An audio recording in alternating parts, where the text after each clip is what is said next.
So to start, I need to tell you that I gave this game a 5-star review after playing it once. I was super excited to play it again and I wanted to pull it out. But my wife, she gave it a 1-star review. And she is a good sport, so she gave it a second try after the first night we played, even though setup and it took like 4 hours to play the game. And still, even though she won the second game, she still gives it a 1-star. And, you know, there's some legitimate reasons why. It's the biggest reason, I think, is this game is hugely prone to a problem called analysis paralysis, where even though you're just doing simple worker placement as your turn, it takes forever to make a decision because there's so many implications that ripple through the rest of the game if you make the wrong or right decision. And it would probably help if I set it up to show you what it looks like and what causes that analysis paralysis. So I'm going to set it up for 2 players just because it's pretty huge and I have limited table space. I do love the smell of a good game, though. I think another thing that leads me to get excited about games is during the time I'm reading the rules, if the game is written, like the rules are written well, I start to get excited for the game. Before I even get through the whole rules, like, you know, this was the case in Gloomhaven, it was the case in Azul, it was the case in Root, where the design felt so intuitive and interesting and felt like it was really well made that even before I've learned everything and started playing, it's exciting.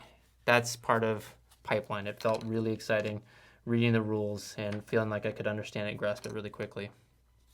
Maybe I should have set a timer to see how long it takes me to set up. Let me know in the comments if that's something you would want to see.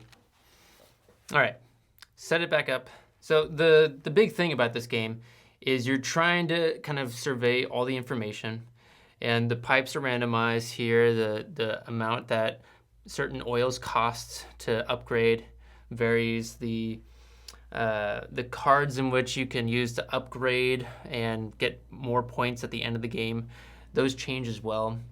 But also the orders that you fulfill to get money, the contracts you can have that are recurring to get money, those all change. So everything kind of has a different setup, and you know, you play with what you get. Now I almost don't want to move this because if I have to show the player board, but I will do it. All right, so this is the player board, and as you're playing the game, you'll buy different pipe tiles and create a network. Any tiles that you want to create a network for, so gray in this case, 1, 2, 3. You can tell by the little connections that this is a length of 3, and this is a little reminder area for that. Wonderful to have, by the way. Throughout the game, you'll be buying more pipes and creating a bigger network for your pipes that you already have a network for. So now that's 4. My longest connection for orange is 3. Longest for blue or green or whatever that is 2.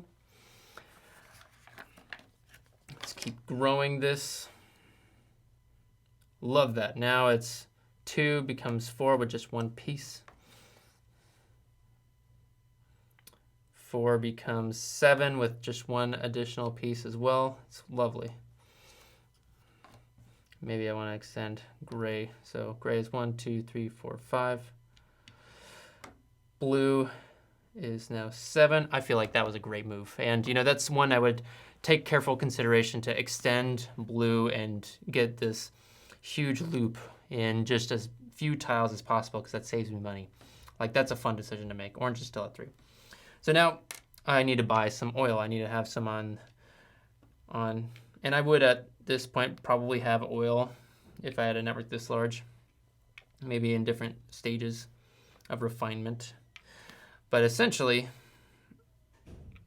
I will then, if I want to refine the oil I have on my board, let's say I want to refine blue and, you know, maybe I had a gray here as well. I put my little worker, on any point in a pipes process. So if I place it here, it does orange, it does gray, and it does blue. And the amount of refinement is based on the numbers here. So if I were to place my guy on this tile, I have orange of 3, so I can't refine any of the orange. I have a gray of 5, which is enough to bring it from low to, or from unrefined to low refinement. And then blue is 7, which is enough to also go up 1. I can't because there's 1 in the way. So that's part of the interesting decisions. Should I buy more tanks to have more room to upgrade more? Should I create longer pipes? So in this case, 7 becomes 8, 9, 10. 10 is enough to go up 2. So if I had this, I would be able to go up 2 grades and sell it better. That is just like the fun part of the game, is creating the best network that works for the contracts that you're trying to fulfill.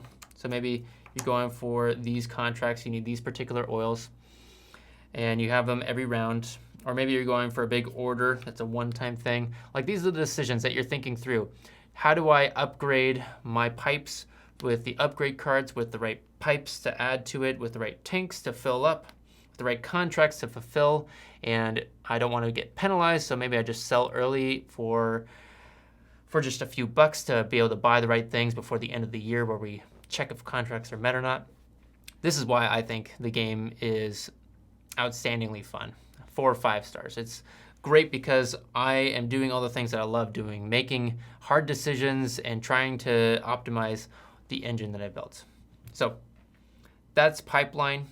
What do you think? Is it, I mean, this is a game that is ridden with analysis paralysis, but it also rewards you in huge ways once you get the engine going, and the decisions that you make are really turning into something huge, and you're just raking in the the cash, essentially. Maybe I should have a timer for breaking it down too, putting it away. Let me know if you think that's worth having too. I'll have to check, but I think my highest recorded score was 647. What scores have you guys gotten? So that's Pipeline. What do you think?